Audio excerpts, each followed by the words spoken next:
todo el live con un solo testimonio. Entonces, intentemos ser lo más concretos posibles, pero lógicamente resaltando lo esencial del testimonio, ¿no?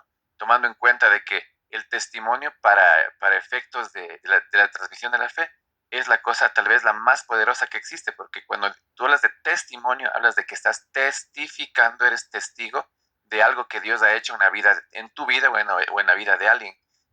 Y si no hubiera habido testimonios en la vida de fe, sobre todo en nuestra iglesia, no habría palabra de Dios.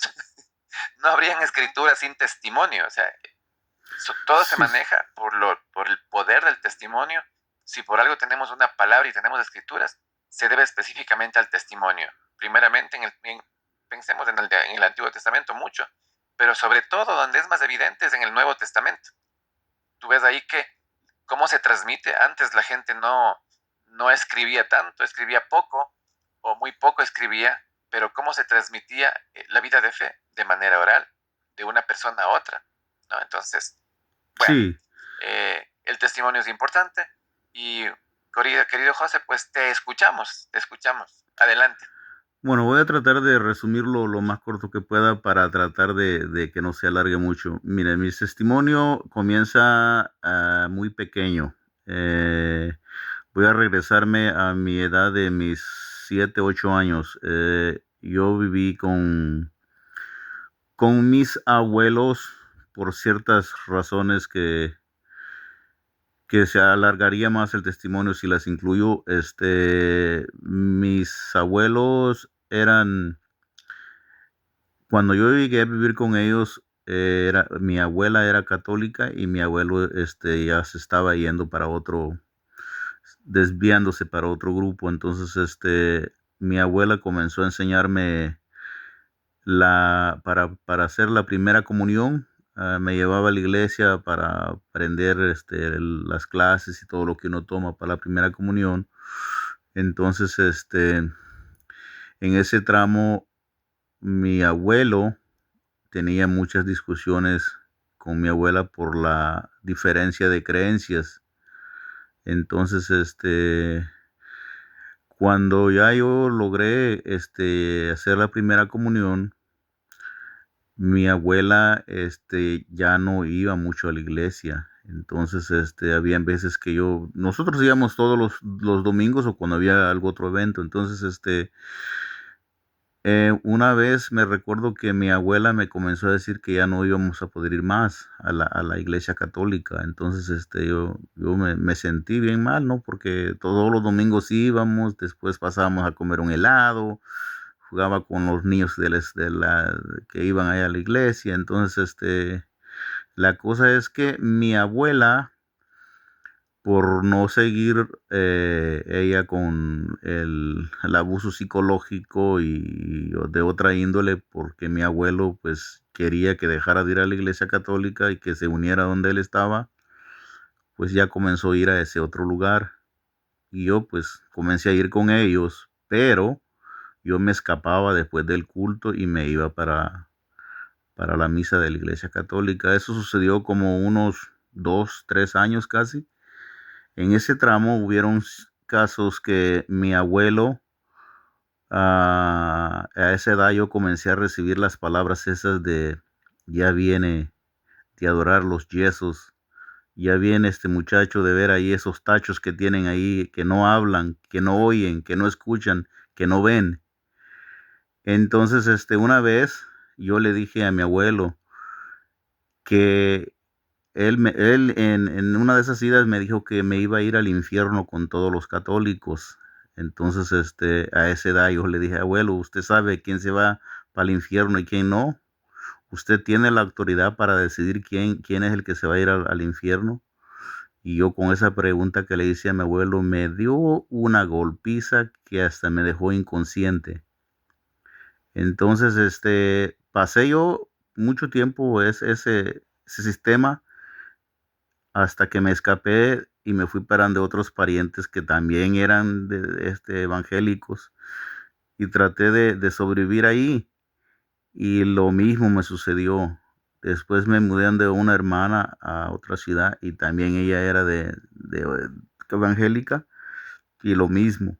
La cosa, para no alargarlo, en ese tiempo, cuando ya llegué a mis 14 años, me vine para acá, para este país donde estoy, y aquí ya llegando aquí, me llevaron a una iglesia que se llama Asamblea de Dios, que es pentecostal. Entonces ahí yo vi que seguían en la misma línea de la iglesia donde iban mis abuelos, que era el insulto a la iglesia católica, hablaban mal de los católicos y que los católicos iban a ir al infierno. Entonces, cuando yo crecí a tener ya mis 18 años, 19 años, decidí ya no saber nada más de la religión, me retiré. Y en ese tiempo conocí a mi esposa, y mi esposa es católica. Entonces yo le dije a mi esposa que no quería saber nada de la iglesia o de religión por no tener la situación que había visto con mis abuelos. Y así viví por mucho tiempo. Iba con mi esposa de vez en cuando a la iglesia, pero solo para acompañarla, y ella bautizó a mis hijas en la iglesia católica, pero yo no era parte de la iglesia.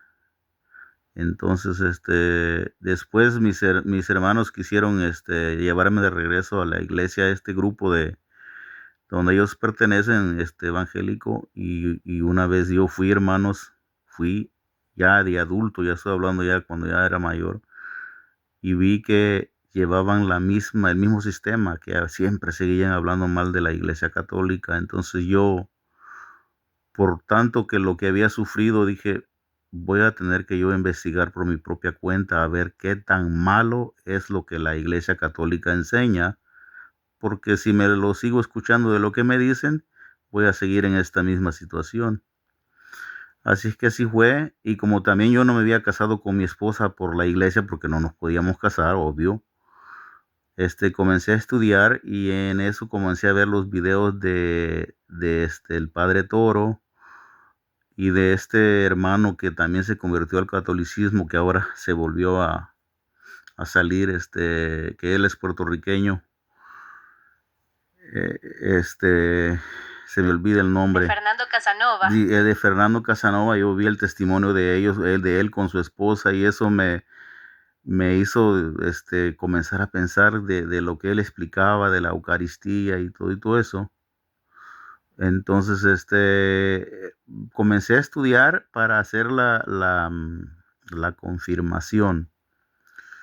Entonces, yo después que hice la confirmación y todo, que me casé con mi esposa por la iglesia, seguí estudiando, y me quedé como así como en mi mente, ¿por qué tan mal hablan de la iglesia? Y cuando uno no sabe, es donde cae en el error de juzgar a la iglesia, porque tal vez le han dicho o le enseñaron de una forma.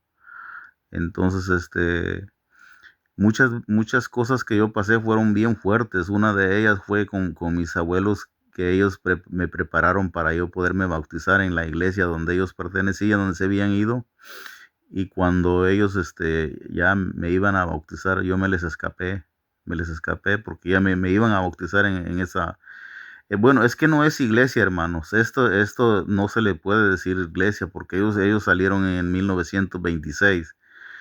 Se formaron en 1926. Entonces, es de México, este grupo, y está creciendo bien grandísimo, y pero no, yo ahora con lo que entiendo, no, eso no es una iglesia. Entonces yo entré a la iglesia católica como en el 2019, cuando estaba la pandemia, el 2020. Tuve que prepararme para hacer la confirmación, y despuesito volví a decaer porque traté de enseñarle a mis hijas lo que no les había enseñado de niños, porque como yo no era católico, entonces mis hijas me dijeron que yo perseverara en lo que había encontrado, pero que no las forzara a ellas, porque yo estaba repitiendo lo que me habían hecho a mí de niño. Quería que a la fuerza ellas hicieran lo que yo estaba haciendo. Entonces, me pasó un accidente, hermanitos, en el 2024, 2023 me pasó un accidente que quedé bien grave, o sea, tuve que aprender a caminar y todo eso. Eh, ha sido una recuperación larguísima, ya 2 años casi. Y en el tiempo que estuve pasé situaciones bien tristes porque el accidente me hizo volver a recordar ciertas cosas que yo ya había puesto a un lado en mi pasado y las vivía con pesadillas que tenía por el medicamento que me administraban, por el dolor que tenía por mi fractura. Entonces, hace como unos 6 meses, un poquito más de 6 meses, yo comencé a hacer el rosario. La primera vez que lo hice con mi esposa, así a solas con ella, y el siguiente día me conecté con unos hermanitos en TikTok y comencé a rezar el rosario, a aprender, no a rezarlo, porque no sabía. Entonces, y yo estaba en una situación ya de que no quería ya saber nada de la vida, por todo lo que había vivido, lo que estaba pasando y lo que estaba volviendo a vivir con mis pesadillas. Entonces, he estado rezando el rosario y lo sigo rezando 2 o 3 veces al día. Y yo, sinceramente, hermanos, no hubiese creído que lo que me ha sucedido, de lo que yo comencé a hacer el rosario hasta ahorita, soy una persona totalmente diferente, 360 grados. Eh, ya estoy regresando a la iglesia físicamente, no lo podía hacer porque por mi situación no puedo estar mucho tiempo sentado. Entonces, pero estoy ahí en el caminar y quiero regresar a la iglesia, no solo regresar con los compromisos que uno tiene, sino ser parte de la iglesia, ayudar en la iglesia en lo que puedo, empaparme más de las enseñanzas, de la doctrina, no vivir en la ignorancia que estaba antes, porque cuando uno vive por lo que le dicen, no vive en realidad una vida completa uno. Tiene uno que escudriñar, tiene que uno que aprender, tiene que saber, tiene que ver con sus propios ojos. Así es que ese es mi testimonio, hermanito. Lo he resumido un poco corto porque sí hay cosas fuertes que me sucedieron en ese caminar que son muy fuertes. Muchas gracias por dejarme de decir mi testimonio, y si me permiten, aquí hay una reflexión que me mandó mi hermano, no sé si ustedes la han escuchado. Si me permiten, la puedo leer. Claro, claro, con gusto. La importancia de construir relaciones basadas en el amor real y no en la justificación. Siento que a veces hemos caído en un ciclo donde las heridas no se nombran, sino que se normalizan. En ocasiones, cuando alguien sale lastimado, tendemos a suavizar lo ocurrido o a decir que así es su manera de querer. Sin embargo, comprendido que el amor que encubre no protege, sino que perpetúa el daño. Para mí, crecer significa dejar de justificar lo injustificable y empezar a nombrar lo que duele. Y quiero que sepan que mi intención al poner límites no es romper nuestra familia, sino romper un ciclo que nos hace daño. Y a todos, amar no debe ser sinónimo de aguantar el dolor, sino de cuidarnos mutuamente con honestidad. Espero que podamos avanzar hacia una convivencia más sana, donde cada uno pueda hacerse cargo de sus acciones y donde el respeto sea nuestra base. Gracias, hermanitos, por dejarme dar mi testimonio. Y en el testimonio quiero incluir que hace 2 semanas yo me encontré con mi madre. Tenía años de no verla, solamente que ella vino para el día del accidente, pero yo estaba conectado con los tubos, no estaba bien conscientemente cuando ella vino a verme, pero ha sido largo mi caminar porque mi sufrimiento ha sido con los mismos miembros de la familia porque ellos son de diferentes creencias.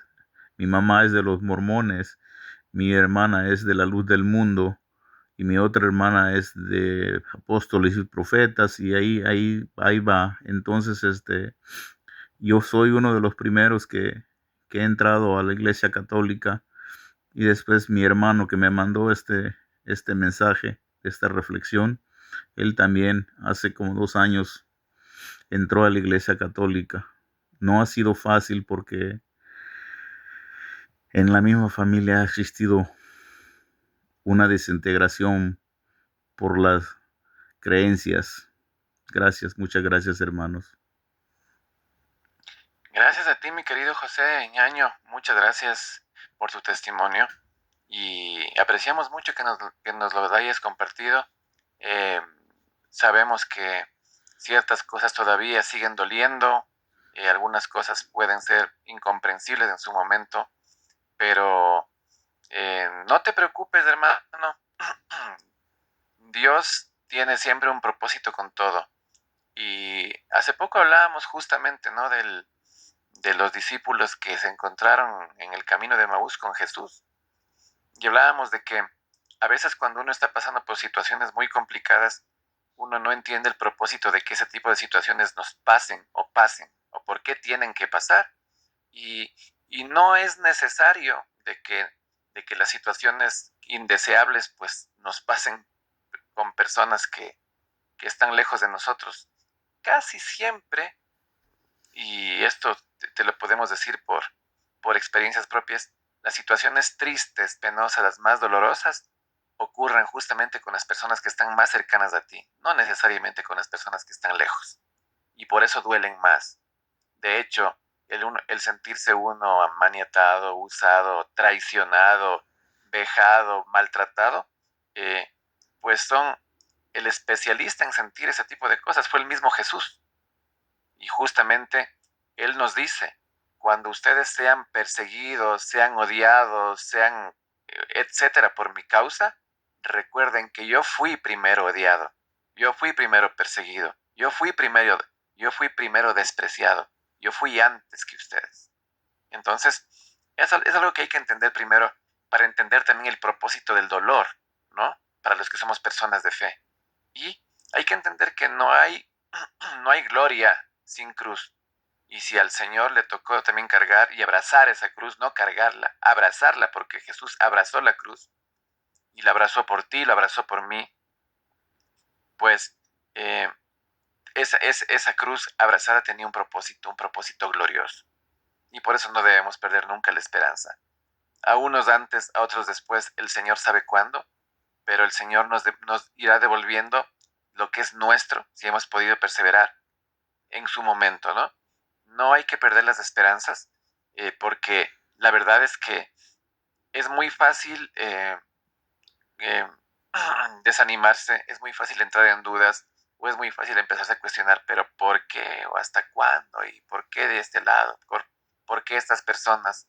Pues la verdad es que yo les decía el otro día en uno de las conexiones en vivo que tuvimos, que decían, hablábamos justamente de, bueno, una persona que subió y conversó nos dijo, es que yo no entiendo, decía, por qué tenemos que convivir con la traición en nuestras vidas, ¿no? Creo que estábamos hablando de hecho de Judas, ¿no? Y, y yo les decía, claro, es que la traición tiene características muy puntuales, ¿no? Y hay una frase que no estoy seguro si es, bueno, tengo que consultarlo, pero me parece que es de Schopenhauer, de un poeta de los decapitados de Alemania. Y él si no se mal, dice, él decía, la traición es el escalofriante privilegio que está reservado solo para los amigos, ¿no? ¿De qué te habla eso? De que normalmente las situaciones más complicadas, más penosas, más fuertes, las más duras, no necesariamente llegan de tus enemigos o llega de gente que está afuera. Tristemente, estas cruces que llegan y que son dolorosas llegan de tu círculo cercano, de tu círculo íntimo, a veces de la misma familia. Entonces entendemos perfectamente por lo que has pasado, mi querido José, y pues lo único que yo te sugiero es que cada vez que tú hagas ese rosario, cada vez que tú reces, cada vez que estés en tus actividades de fe, tú pongas tu corazón a los pies del Señor, en las manos de María, y le pidas que empiece a sanar tu corazón, que empiece a sanar tus heridas y que te enseñe a besar esas heridas que tienen un propósito de sanación, pero también de santificación. Míralo de esa manera, hermano querido. Y pues, eh, y qué bueno que regresaste a casa y dentro de todo lo que me has comentado, yo rescato algo que es muy bonito. Y es que, fíjate que a pesar de todas las cosas que iban en contra de ti en el asunto de la fe, que de todas las formas que intentaron persuadirte de que botes la toalla y de que ya no vayas por la fe, el Señor nunca te dejó. Te dijo, aguanta, aguanta, porque aquí estoy.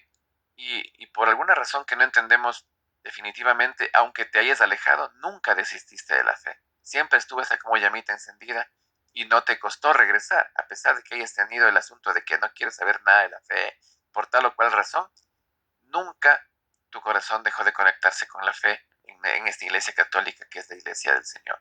Entonces, más bien, yo veo ahí veo un milagro de que el Señor nunca te soltó y nunca dejó de revelarte en el fondo de tu corazón a qué iglesia pertenecías y a qué estabas llamada.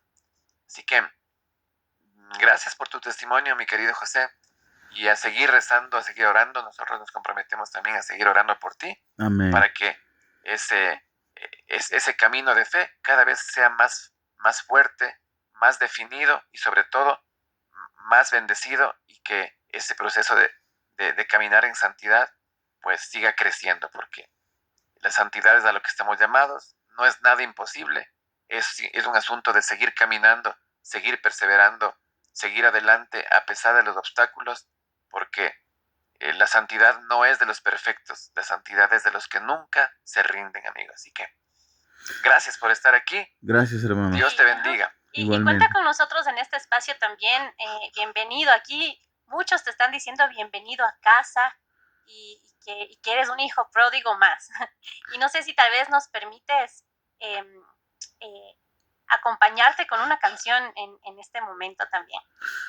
¿Puedo pedir una, hermanitos? A ver, claro, si es que la sabemos, la cantamos. No sé si se la saben o la tienen ahí para tocarla. Eran 100 ovejas. La buscamos. Ya sabemos de cuál nos estás diciendo, pero no la sabemos para cantar.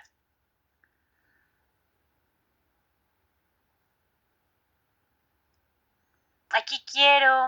Te mandan felicidades, hermano, te dicen por aquí.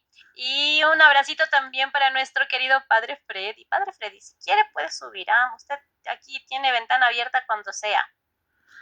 Sí, ahí, No importa ahí que nos estamos. vayamos a condenar, Padre Freddy. Sí. Suba nomás. Ahí estamos aprendiendo, hermanos. Yo recién estoy aprendiendo qué es eso de que era la cuaresma, todo lo que se tiene que llevar en la cuaresma, la Semana Santa, todo. Los tiempos de la Sí, iglesia. sí, Y ya mismo el Pentecostés, sí. Ay, Dios. Padre Freddy, yo me sé las de las 99 cabras. Si quiere puede subir, La escuchamos también. Dios te cuide y te proteja. Te dicen por aquí, Bari. Bienvenido a casa, José. Bendiciones. Amén. Ahí está la canción, a disfrutarla.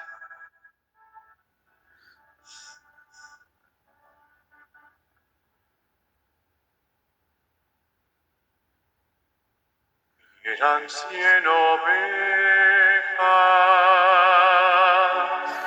que había en el rebaño. Eran dejan cien ovejas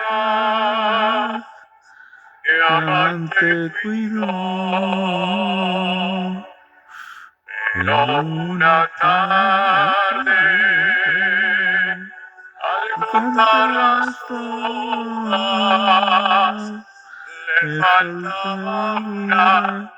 le faltaba una, y triste lloró.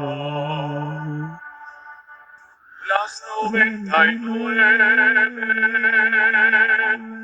dejó en el aprisco, y por las montañas a buscarla fue. La encontró gimiendo, temblando de frío. La tomó en sus brazos, curó sus heridas y al reír volvió. Esta misma historia vuelve a repetirse. Todavía hay ovejas que errantes van, y van caminando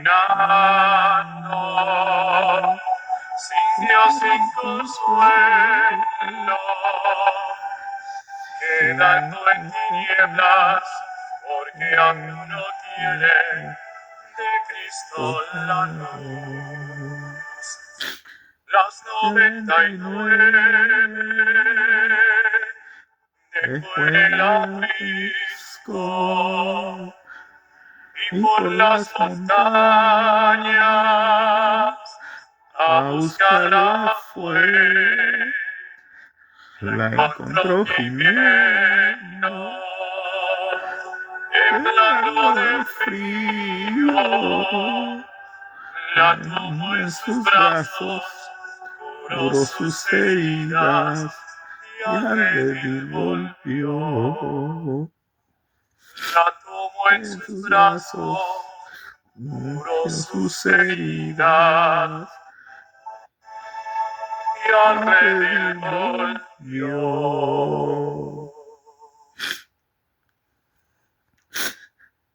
Gracias, hermano. Muy bien, qué bonito, qué bonito. Qué bonito testimonio y qué hermosa canción como para poner la cereza en el pastel. Y qué bueno que podamos seguirnos conmoviendo frente a las cosas que el Señor nos da, ¿no es cierto? Porque la verdad es que el Papa Francisco, una de las perlas que nos dejó en algunas de sus homilías y algunas de sus reflexiones, él decía, pidámosle a Dios que nunca perdamos la capacidad de asombrarnos, sobre todo con las cosas de Dios. Porque esta generación que vivimos hoy está perdiendo eso, está perdiendo la capacidad de asombrarse con la vida, con las pequeñas cosas, con los milagros de cada día y sobre todo con las cosas que el Señor hace cada día en nuestras vidas. Entonces, gracias mi querido José por hermanito. este hermoso testimonio y por esa linda canción y cuenta con nuestra oración todos los días. Y aquí es tu casa, cuando quieras, pues ya sabes, te unes a Vía Alfarera y aquí te estamos esperando. Amén. Gracias, hermanos.